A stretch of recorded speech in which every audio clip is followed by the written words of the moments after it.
Wonder Woman qui devient le film réalisé par une femme le plus rentable de tous les temps, vous trouvez que c'est une Wonder nouvelle? Ça tombe bien, nous aussi.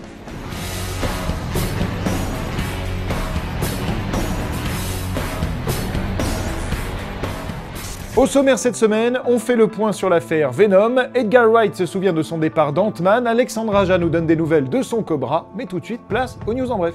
Coup de chaud dans le monde bien huilé de Fast and Furious. L'actrice Michelle Rodriguez vient de déclarer qu'elle pourrait quitter la célèbre saga automobile si l'accent n'était pas davantage mis sur les femmes dans le 9e opus prévu pour 2019. Autant dire qu'avec ces déclarations choc pour le moins légitimes, celle qui incarne Letty Toretto vient de mettre un bon coup de pression au producteur qui avait déjà dû gérer, rappelons-le, des tensions entre Vin Diesel et Dwayne Johnson. Allez, on se réunit tous autour d'une table et ça va bien se passer, elle roule bien cette saga. Ouais, pas qu'elle cale quand même. Le tournage du spin-off sur Han Solo se complique encore un peu. Après avoir viré les deux réalisateurs Phil Lord et Christopher Miller pour les remplacer par Ron Howard, c'est au tour du comédien Alden Ehrenreich de poser problème. Selon le Hollywood Reporter, l'acteur ne jouerait pas assez juste pour prendre la relève du personnage mythique d'Harrison Ford, un coach aurait même été engagé pour l'aider à mieux intégrer le rôle. Il faut dire que quand on se lance dans un solo, on a intérêt à pas faire de fausses notes.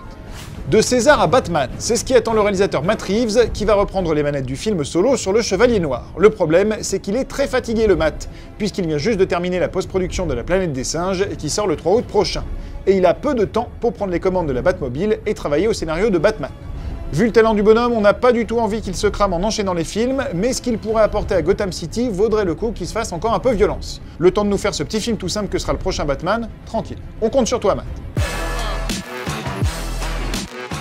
3 ans se sont écoulés depuis qu'Edgar Wright a quitté le projet Ant-Man, et pourtant la pilule semble toujours difficile à avaler. En pleine promotion de son nouveau film Baby Driver, qu'on vous conseille d'ailleurs fortement, le cinéaste est revenu sur cet épisode douloureux. Douloureux, car il avait tout de même travaillé pendant 8 ans sur son adaptation de Ant-Man, qui au passage a servi de fondation au Marvel Cinematic Universe, avant de claquer la porte pour cause de divergences artistiques avec Marvel. Marvel qui aurait trop tordu son scénario, lui qui, comme sur Shaun of the Dead, aime bien travailler tout seul.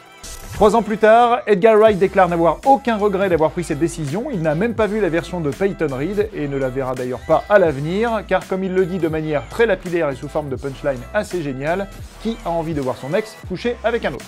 Ça, c'est dit. Venom. Rien que son nom vend du rêve en tant que super méchant de l'univers Spider-Man, sauf que pour le moment, Sony l'envisage plutôt comme un héros. Étonnant. Alors que sait-on de ce projet de film? Eh bien que Tom Hardy jouera Eddie Brock, alias Venom, qu'il affrontera Carnage, que ça se tournera en septembre sous la direction de Ruben Fleischer, alias Monsieur Zombieland, et ça vient de tomber que Tom Holland ne sera pas dans le film. Voilà ce qu'on sait. Ce qu'on ne sait pas en revanche, c'est si Venom intégrera le Marvel Cinematic Universe, et s'il sera amené à croiser des personnages comme Iron Man ou Captain America. Sur ce point, Kevin Feige de Marvel et Amy Pascal de Sony ne sont pas vraiment clairs, pourtant contractuellement les choses sont simples. Spider-Man et ses dérivés sont des purs produits Sony, et le personnage de Peter Parker est simplement prêté à Marvel, soit pour des films solo, soit pour des films avec les Avengers. Mais en tout cas, il appartient à Sony, qui compte le mettre dans d'autres films, mais pas tout de suite. Ces autres films développés par Sony, ce sont d'un côté Silver and Black et Venom de l'autre. Et Peter Parker sera peut-être amené un jour à croiser leur route, mais pour l'instant il est prêté à Marvel jusqu'à Homecoming numéro 2. Ce qui donne côté agenda, attention prenez des notes, le 12 juillet prochain Spider-Man Homecoming numéro 1, dont on vous offre au passage la belle affiche IMAX, voilà ça c'est cadeau. Ensuite en mai 2018 Avengers Infinity War, en octobre 2018 le film Venom, en mai 2019 Avengers 4, et enfin Spider-Man Homecoming numéro 2 en juillet 2018. Après ça, eh bien c'est le mystère, et le partenariat Marvel-Sony devra être renégocié pour que Tom Holland, alias Peter Parker Spider-Man, puisse continuer à apparaître dans le MCU. En attendant, il pourra bien sûr apparaître dans Silver and Black ou dans Venom. Voilà, j'espère que les choses sont un petit peu plus claires pour vous. De toute façon, on n'aura pas confirmation de tout ça avant un moment. En revanche, ce qui a été confirmé par Kevin Feige en personne, c'est que les événements de Spider-Man Homecoming numéro 2 se situeront juste après ceux d'Avengers 4, qu'on y verra le retour au lycée d'un Peter Parker quelque peu perturbé, et que ce film préparera la phase 5 de Marvel. Si vous êtes fan de la saga Predator comme moi, vous vous souvenez forcément du personnage de Peter Keyes. Il apparaissait dans Predator 2, c'était un agent du gouvernement incarné par Gary Busey. Il tentait de mettre la main sur le Predator et il finissait coupé en deux par le boomerang de l'alien dans la scène cultissime de l'abattoir. Eh bien, il y aura un petit peu de ce personnage dans le Predator que prépare actuellement Shane Black. Pourquoi? Eh bien parce que le fils de ce personnage devrait faire une apparition. Et la petite histoire sympathique derrière tout ça, c'est que ce personnage sera incarné par Jake Busey, le propre fils de Gary Busey. Donc, pour résumer, le fils de son père va être joué par le fils de son père. J'adore. Cette semaine au courrier des fansoniens, on répond à The Poc Poc, j'adore ce pseudo, qui nous pose une question au sujet du Cobra d'Alexandre Aja. Eh bien ça tombe bien, nous avons pu rencontrer le réalisateur il y a quelques semaines pour la sortie de son direct-to-DVD La 9e vie de Louis Drax, et il nous a dit que le projet n'était pas mort et qu'il ne lâchait pas l'affaire.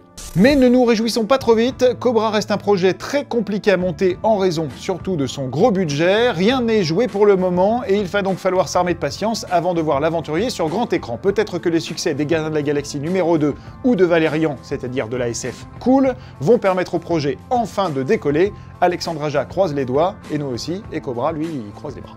Allez, on termine avec les premières images de la série Les Inhumains, attendue le 29 septembre prochain. Elle met en scène, comme d'habitude, des super-héros dotés de pouvoirs extraordinaires. Ceux-ci se nomment Black Bolt, le roi des Inhumains, sa compagne Medusa, le déjà cultissime Gueule-d'Or, ou encore Maximus le Fou, incarné par Iwan Rheon, alias Ramsay Bolton de la série Game of Thrones. On ne vous en dit pas plus, place aux images, enjoy, et à la semaine prochaine.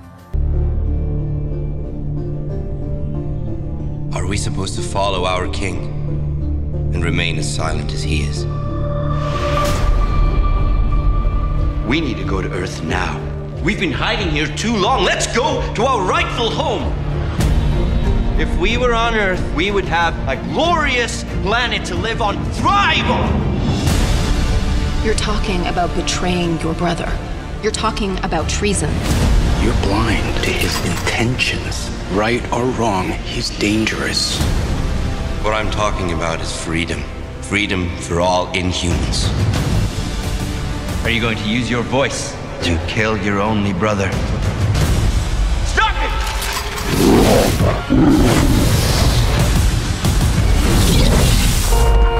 What the?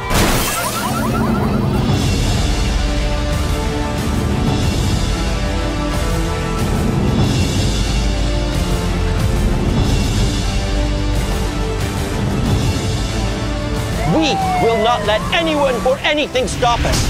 We will create our destiny.